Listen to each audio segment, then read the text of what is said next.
மனிதன் அப்படிங்கிற பட்சத்தில் ஒவ்வொருத்தவங்களுக்கும் ஒவ்வொரு விதமான தேவைகள் இருக்கு. சமீபத்தில் இந்த சக்ராஸை வச்சு மனிதனுக்கு என்னென்ன பிரச்சனைகள் இருந்தாலும் அதுக்கு ஒரு தீர்வை கொண்டுட்டு வர முடியும் அப்படிங்கிறத சொல்றாங்க எந்திரங்களை பயன்படுத்தி. இது எந்த அளவுக்கு உண்மை? எந்திரங்கள் அப்படிங்கிற பட்சத்தில் ஜாதகம் அப்படிங்கிற ஒரு விஷயமும் இருக்கு. எந்த ஜாதகக்காரருக்கு எந்த எந்திரம் அப்படிங்கிற ஒரு கேள்வியும் இருக்குல்ல சார். எல்லாருக்குமே பொதுவா எந்திரங்களை வச்சு பிரச்சனைகளுக்கு தீர்வு தர முடியுமா? இல்லைம்மா, இதெல்லாம் பழைய சித்தர்கள் முறைகள் தான். நம்ம இப்போ இந்த வாழக்கூடிய காலகட்டத்தில் இருக்கிற விஷயம் எதுவுமே கிடையாது. இங்கே எதுவுமே நம்மளுக்கு கிடையாது, எதுவும் நம்ம கண்டுபிடிக்கல. இருக்கிற விஷயத்தை எப்படி யூட்டிலைஸ் பண்ணி முன்னேறலான்றதான் ஒவ்வொரு மனிதனும் ஓடக்கூடிய விஷயந்தான். ஒவ்வொருத்துக்கும் ஒரு கலை செட் ஆகும். இப்போ இது வந்து மணி மந்திர ஔஷதாலயம்னு சொல்லுவோம்.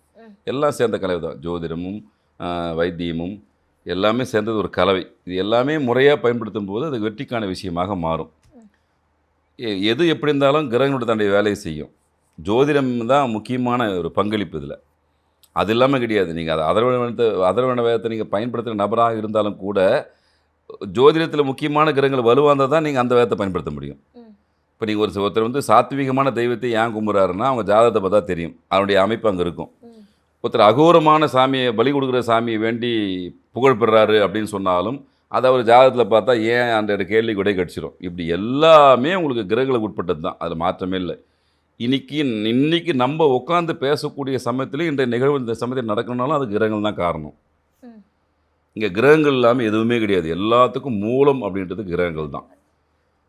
பட் அதனுடைய சக்தியை பெறத்துக்கான விஷயங்கள், அதோடைய அந்த குவாண்டம் சக்தின்னு சொல்லுவோம் இல்லையா, பிரபஞ்ச சக்தி தான் கோள்கள் மூலிமா நம்மளுக்கு வருது.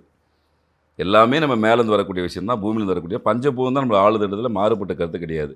அந்த பஞ்சபூத தத்துவப்படி நம்மளுக்கு ஒரு சில எனர்ஜி நம்மளுக்கு கிடைக்கணும். அதில் வாழ்வியலில் வரக்கூடிய முக்கியமான விஷயந்தான் நம்ம வந்து இந்த எந்திரங்கள் சொல்லக்கூடிய விஷயம்.